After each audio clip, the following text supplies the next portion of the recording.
Para ser el superdoctor que tus pacientes necesitan, se requieren habilidades y conocimientos que no siempre se adquieren en la universidad. En este espacio revisaremos temas que van a ayudarte a hacer la diferencia. Vamos a traer conocimientos de comunicación, programación neurolingüística, organización del tiempo, coaching, liderazgo. Analizaremos información de diferentes fuentes y autores que se formaron en otras áreas del conocimiento. Lo vamos a llevar a consejos prácticos que puedes aplicar en tus labores diarias como médico, como profesional al cuidado de la salud. Soy Jairo Alexis Ríos Calderón, médico con 20 años de experiencia en temas asistenciales y administrativos y te voy a acompañar en este viaje. ¿Te has puesto a pensar que diariamente te comunicas con pacientes, colegas y familiares? Que muchas veces no es fácil hacerlo, que frecuentemente no logramos transmitir lo que queremos a nuestro interlocutor y que de la comunicación depende gran parte de nuestra relación con los demás. En el caso del ejercicio médico, el logro de los objetivos del tratamiento depende en gran medida de que nuestro paciente entienda claramente lo que queremos transmitirle. Pues bien, en el episodio de hoy analizaremos el libro Comunicación Plus de las autoras Florence y Marita Littauer. Son dos reconocidas conferencistas y escritoras. Florence es autora de varios libros, entre ellos Personality Plus, y Marita es la presidente de Class Service, además de ser una reconocida conferencista. El libro fue publicado en el año 2019 por la editorial Taller de Éxito. El tema resulta de gran interés para los profesionales de la salud. Este tema de hoy se basa en la comunicación. Primero que todo, empecemos a hablar un poco del dilema de la comunicación. Cada vez que nosotros queremos comunicarnos, tenemos que pensar en varios temas, tenemos que pensar en varias cosas. Lo primero es qué comunicar. Y ese que comunicar abarca muchas dudas, muchas interrogantes. Quizás una de las primeras que tenemos que resolver es qué tengo yo para decir, qué es realmente lo que yo quiero explicarle a mi paciente, qué es esa información que se necesita que le transmita. De otra parte, si mi paciente o si cuidador necesitan saber lo que les voy a decir. A veces la respuesta a esta pregunta puede sonar obvia. Sin embargo, muchas veces confundimos al paciente con tanta información que le entregamos, lo abrumamos, lo dejamos un poco saturado de información. Esto hace que la información verdaderamente importante se pierda, se diluya en un mar de datos. ¿Qué necesito que mi paciente sepa? ¿Cuál es esa información clave que necesito que mi paciente sepa? ¿Y cuál es la información que verdaderamente necesita saber mi paciente en relación con cada uno de los temas que estamos tratando? Por ejemplo, ¿qué pasa cuando queremos darle una orientación en relación a tomar un medicamento? Pues quizás si tuviéramos un pequeño guión o una serie de puntos establecidos, se nos haría más fácil. Vamos a seguir con el ejemplo del medicamento. ¿Qué debe tomar? ¿Cómo lo debe tomar? ¿Cuándo lo debe tomar? ¿Cuál va a ser la vía de administración? ¿Durante cuánto tiempo debe utilizarlo y por qué razón? Esto ayudará a dejar claros todos los puntos. Adicionalmente, nos va a permitir que el paciente vaya solucionando las dudas que pueda tener al respecto. En otros casos, como las instrucciones de preparación para realizarse un examen, es conveniente explicar qué examen, cómo se realiza, si debe tener algún tipo de restricción o precaución antes, durante o después del examen, qué síntomas esperar de la actividad o del procedimiento. Esto nos ayuda a tener textos prediseñados en nuestra mente para cada tipo de información. Es como un guión que vamos ajustando a cada caso, pero la base es similar. Muchos expertos en comunicación los utilizan para sus charlas y conferencias. Ellos inclusive lo llaman una escaleta. Es un tema donde van agotando punto por punto para que no se les olvide nada, o una lista de chequeo. Quizás si utilizamos este tipo de mecanismos o de herramientas, vamos a poder tener una mejor comunicación y tener más éxito en esa relación con el paciente. El otro tema que es muy interesante que nos habla el libro es descubrir la personalidad comunicativa. Las autoras nos plantean que existen 4 tipos básicos de personalidad y que esto puede extrapolarse a la comunicación. Por eso ellos lo llaman en este momento la personalidad comunicativa. Este tipo de personalidad básicamente se enmarca dentro de 4 categorías. el sanguíneo, el melancólico, el colérico y el flemático. Cada uno de nosotros tiene predominio de un tipo de personalidad y por ende de comunicación. Entonces imaginémonos un poco lo que pasa cuando nos comunicamos con otra persona, sea un paciente, sea un familiar, sea un colega. Inmediatamente interactúan dos tipos de personalidad que pueden ser similares o diferentes.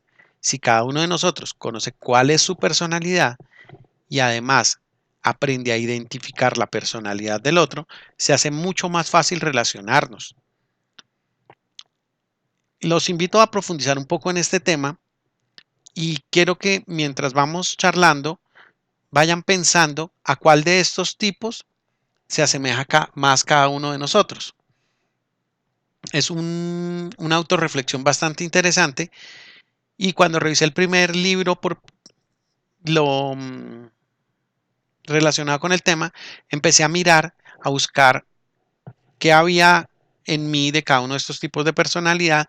De hecho, también hice el mismo ejercicio con algunos colegas y algunos familiares. Empecé a mirar cómo se comportaban, cómo se comunicaban, cuál era su tipo predominante. Esto nos va a ayudar a buscar oportunidades para mejorar la comunicación y ya lo iremos viendo. Entonces, empecemos por el tipo de personalidad sanguíneo. Las personas de personalidad sanguínea son generalmente populares, son personas más ruidosas, mucho más expresivas. Se ríen fácilmente, hablan con todo el mundo, son muy fáciles de identificar. Si sales a la sala de espera de tu consultorio, seguramente vas a ver ese paciente que le hace la charla a todo el mundo, que habla con la secretaria, que todo el mundo lo conoce. Y cuando llega a la consulta te cuenta anécdotas, te cuenta la novela, te cuenta las noticias, te da una cantidad de información que puede que inclusive no tenga nada que ver con el tema por el cual va a consultar. Es una persona que se expresa bastante y que está todo el tiempo generando información. Luego vamos a tener la personalidad melancólica. El tipo de personalidad melancólica es una persona generalmente perfeccionista, son muy reservados, suelen ser el polo opuesto de los sanguíneos. Generalmente son personas que solamente hablan cuando se les pregunta o cuando sienten que tienen algo para aportar a la conversación. Es muy difícil que entren en confianza. Son personas que poco comparten sus sentimientos. Es más fácil obtener información de ellos a través de preguntas dirigidas, pero que espontáneamente nos den información no es tan fácil. Es posible que tengas varios pacientes así, de esos pacientes que hay que interrogarlos una y otra vez, que casi hay que sacarles la información pues con un anzuelo, ¿no? Luego vamos a tener el tipo de personalidad comunicativa del colérico. Son generalmente personas muy ocupadas, suelen ser impulsivos, dan órdenes. Es ese paciente que llega a la consulta dando gritos, vengo a que me ordene estos exámenes, hablan fuerte, vengo a que me remita. Su expresión corporal suele ser mucho más activa, se mueven bastante, gesticulan mucho. Son esas personas que cuando hablan mueven mucho sus manos, pareciera que hablaran con las manos, enfatizan los acentos con sus manos. A veces tienen un poco de expresión agresiva hacia nosotros. Sentimos que nos están como agrediendo un poquito. Ellos creen o sienten, esperan que todo el mundo gire a su alrededor. Luego vamos a tener aquí la personalidad flemática. La personalidad flemática suelen ser personas muy tranquilas, estables, hablan poco. Generalmente son silenciosos, aun cuando se convierten en un poco testarudos, un poco tercos, cuando creen que tienen la razón. Estas personas se identifican generalmente porque se reclinan cuando están en una conversación. Se les nota generalmente muy relajados, dan la impresión de que nada les perturba. Estas personas que tienen esta característica de ser flemáticos son muy difíciles de leer, es muy difícil identificar si están conformes o inconformes. Bueno, ya sabiendo un poco los diferentes tipos de personalidad comunicativa, es conveniente que pensemos cada uno de nosotros a cuál nos parecemos más. Cada una de estas personalidades tiene ventajas y desventajas. De aprender a aprovecharlas, y ventajas y neutralizar las desventajas, podemos sacar una gran oportunidad para mejorar nuestra comunicación. Lo que veremos a continuación es algunos consejos que se aplican para cada uno de estos tipos de comunicación. El sanguíneo. El sanguíneo tiene una habilidad maravillosa para entrar en comunicación. Como médicos nos permite comunicarnos con las demás personas de una manera fácil. Quien tiene el predominio sanguíneo puede revisar varios temas que le pueden ayudar. Uno es cómo limitar un poco su conversación, cómo evitar hablar de más, especialmente porque el sanguíneo fácilmente sale del tema y alarga sus conversaciones. Esto no es muy conveniente cuando tenemos pacientes seguidos, cuando tenemos la agenda llena. De otra parte, el sanguíneo es bueno que baje el volumen de su voz. La voz potente del sanguíneo le ayuda mucho cuando tiene que hablar en un auditorio, cuando tiene que expresar sus ideas en un ambiente abierto. Pero cuando estamos en la consulta, no es conveniente que todo se escuche hasta el otro lado del corredor. De otra parte, el sanguíneo se concentra tanto en hablar y en lo que necesita expresar que a veces se le olvida escuchar. Entonces, una de las opciones que tiene para mejorar la persona que tenga este tipo de personalidad comunicativa, la personalidad sanguínea, es que aprenda a escuchar. Espero en algún momento podamos hacer un capítulo, un episodio sobre la escucha activa como parte de la comunicación. Melancólico. Aun cuando una de las habilidades del melancólico es generalmente ser perfeccionista, esto difiere de ser perfecto. El perfeccionista suele buscar la perfección, suele buscar los detalles más pequeños. Si eres un médico de personalidad comunicativa melancólica, es conveniente revisar estas tres estrategias que te pueden ayudar. La primera es agregar un poco de humor. La relación médico-paciente es muy especial. Los pacientes ponen en nosotros su vida, su salud, su bienestar. Así que, aunque seamos serios, profesionales y respetuosos, de cuando en cuando es buena una sonrisa. Eso mejora la comunicación. Contarle una anécdota divertida al paciente o a tu colega puede ayudar a romper el hielo. No es solo reservarlas para el círculo más íntimo. Hay cosas que les podemos compartir a nuestros pacientes y que los van a ayudar a entrar un poco en confianza. Romper el hielo.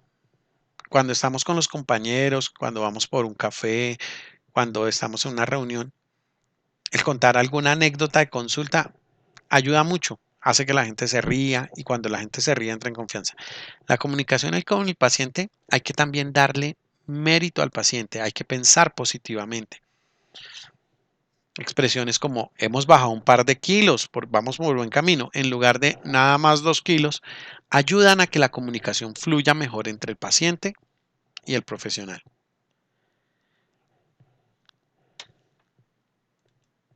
Pasemos al colérico. El colérico o las personas de personalidad comunicativa colérica suelen ser muy buenos dando órdenes. Son espectaculares organizando equipos. No todo el tiempo esto es bien recibido por los demás. A veces dan órdenes a diestra y siniestra, dan órdenes al paciente, dan órdenes a la enfermera, dan órdenes a los colegas, a veces hasta al jefe le dan órdenes. Algunos aspectos que pueden ayudar a mejorar la comunicación del médico de estilo colérico incluyen interesarse por los demás. Es un interés genuino por lo que está pensando el otro, lo que está sintiendo el otro. Suele enfocar el resultado y se olvida un poco del factor humano, de la persona que está detrás de ese resultado. Por ello, es conveniente que la relación con el paciente se enfoque en la persona que se tiene al frente, mirar al paciente, ver a través de sus ojos, desacelerar un poco el ritmo, ¿sí? Preguntar en lugar de ordenar. Es difícil a veces bajar un poquito el ritmo, sin embargo, se puede como poner la cámara lenta, como detallar cada gesto que los hace el paciente, aprovechar para poder entregar más fácilmente un mensaje a un familiar y no solamente entregando y entregando y entregando, sino que tiene que haber entrega y recepción de mensajes. ¿Listo? Ajustar el tono. Una de las cosas que más afecta al colérico es su tono fuerte. Como decían nuestras mamás y nuestras abuelas, no es lo que dijo, sino cómo lo dijo. Muchas veces la comunicación se rompe por este tipo de situaciones.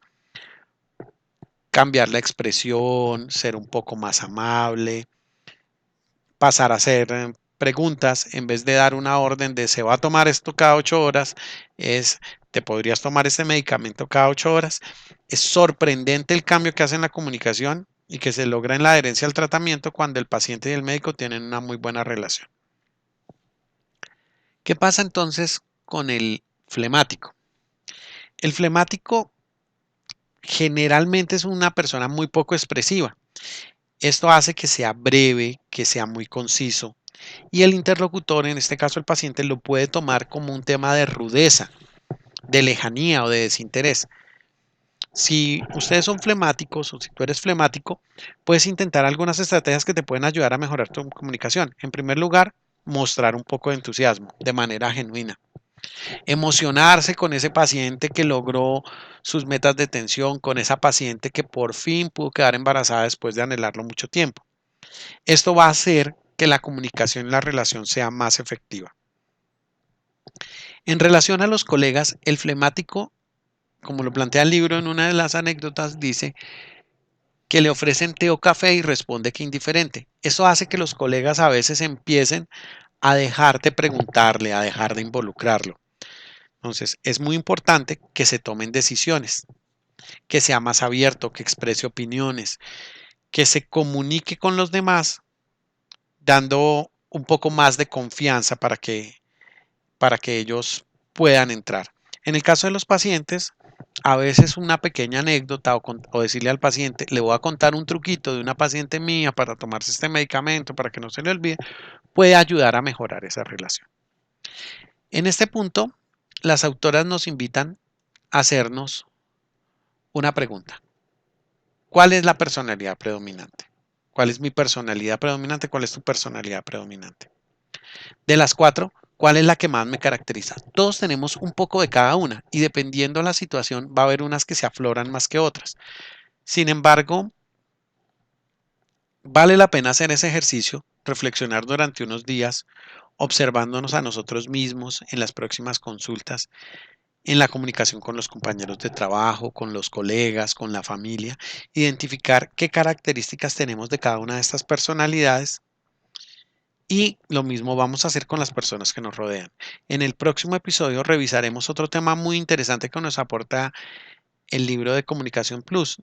En este tema, las autores se van hacia cómo interactúan unos tipos de personalidad con otra.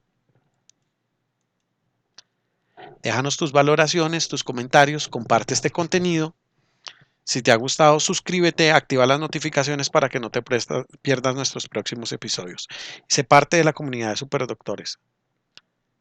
Mi nombre es Jairo Alexis Ríos Calderón y nos vemos en el próximo episodio.